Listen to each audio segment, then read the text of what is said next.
ساتھیاؤ، میں اور آپ آج کی اس بزم میں یہ پختہ عزم کر کے اٹھیں کہ آج ہم خود بھی اور اپنی اولاد کو بھی، اپنے دوستوں کو بھی، میرے والد گرامی فرمایا کرتے تھے جس سے دوستی ہو نا اس کی انگلی پکڑ کے دین کی راہ پہ لے آؤ، یہ دوستی کا حق ہے۔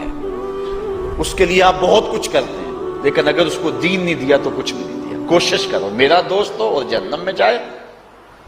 والدین بچے کے مستقبل کے لیے کتنی کوشش کرتے ہیں، لاکھوں روپیہ لگاتے ہیں مستقبل ٹھیک ہو تو، کرتے ہیں کہ نہیں کرتے؟ یونیورسٹیوں کے اندر، کالجوں کے اندر کتنی بھاری فیسیں بھرتے ہیں، کیوں اتنا کچھ کیوں کر رہے ہو؟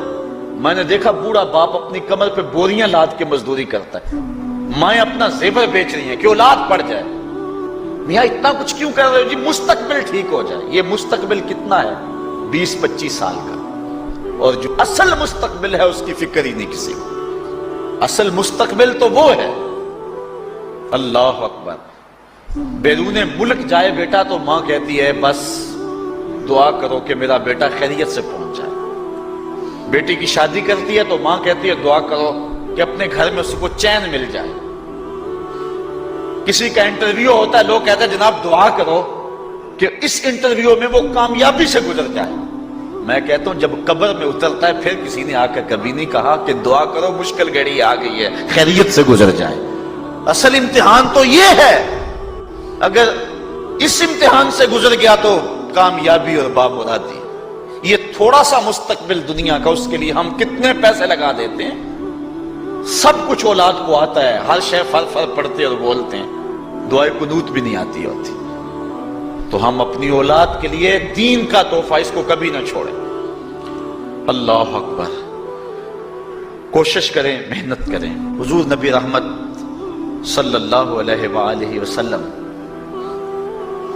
نے ان بد عمل واعظین کی بات بھی کی ہے کہ جو لوگوں کو نیکی کا حکم دیتے ہیں اور خود اس پہ عمل نہیں کرتے۔ آج ہمارے کچھ واعظین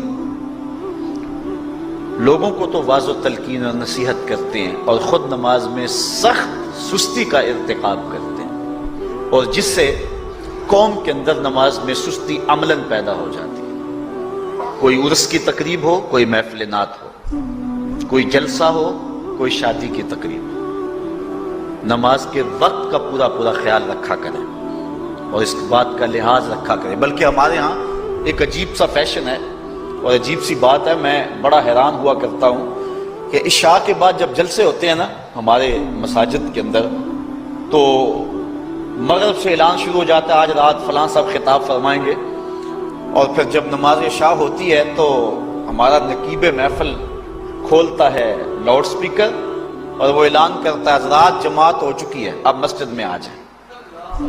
یعنی یہ نماز کو ہلکا کرنے والی بات ہے۔ ان کو کہا جا رہا ہے کہ بلکہ بعض تو کہہ دیتے ہیں جس کا تمہیں ڈر تھا وہ گزر گئی ہے، اب آ جاؤ۔ کیا لینا ہے جلسے میں آ کر اگر نماز ہی نہیں پڑھنی ہے تو؟ ممبر و محراب کے جو ذمہ دار ہیں ان سے جو ہے وہ عجیب و غریب قسم کی جو ہے وہ حرکات سکنات سرزد ہو رہی ہیں۔ یہ جو جہل نقیبوں کا ایک غول آ گیا نا، یہ بھی ایک بہت بڑی مصیبت ہے۔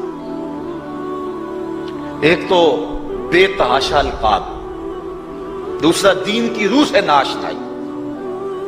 وہ کسی نے کہا تھا نا کہ پہلے حضرت غوث پاک ولی بناتے تھے، چور سے کتب بناتے تھے، آج کل ہم بناتے ہیں۔ کہا تم کیسے؟ کہا ہمیں پتا ہوتا ہے یہ چور بیٹھا ہوا ہے، کہتے ہیں غوث زمان اور کتب دوران۔ بے تحاشا اور بے تکا انداز، اور پھر دین کی روح سے یہ ناشنائی کہ باقاعدہ اعلان ہوتا ہے جناب جماعت ہو چکی اب تو آ جاؤ۔ تو کیا کرنا ہے ساری رات جاگ کے اگر عشاء کی نماز ہی نہیں پڑھی تو نماز کو ہلکا کیا گیا ہے۔ اسی طرح جلسہ لمبا ہو رہا ہے اور نماز کا وقت سکڑ رہا ہے۔ ان چیزوں کا التزام کرنا ہے، ہم نے کوشش کرنی ہے۔ اور یہ بھی ایک مصیبت ہے کہ دربار بڑا اونچا ہے اور مسجد کے اندر جانوروں کی بینٹیں پڑی ہوئی ہیں۔ حیثیت تو مسجد کی ہے، دربار کی تو ثانوی حیثیت ہے۔ دربار پہ 3 کروڑ روپیہ لگا ہوا ہے اور مسجد میں چٹائیاں بھی موجود نہیں۔ اپنے بھی خفا مجھ سے ہیں بیگانے بھی ناخوش، کہ زہر حلاحل کو کبھی کہہ نہ سکا کند، بات وہی کہتا ہوں سمجھتا ہوں جسے حق، نہ ابلہ مسجد ہوں نہ تہذیب کا فرزند۔ بے تحاشا اور بے تکا انداز، اور پھر دین کی روح سے یہ ناشنائی کہ باقاعدہ اعلان ہوتا جناب جماعت ہو چکی اب تو آ جاؤ، تو کیا کرنا ہے ساری رات جاگ کے اگر عشاء کی نماز ہی نہیں پڑھی؟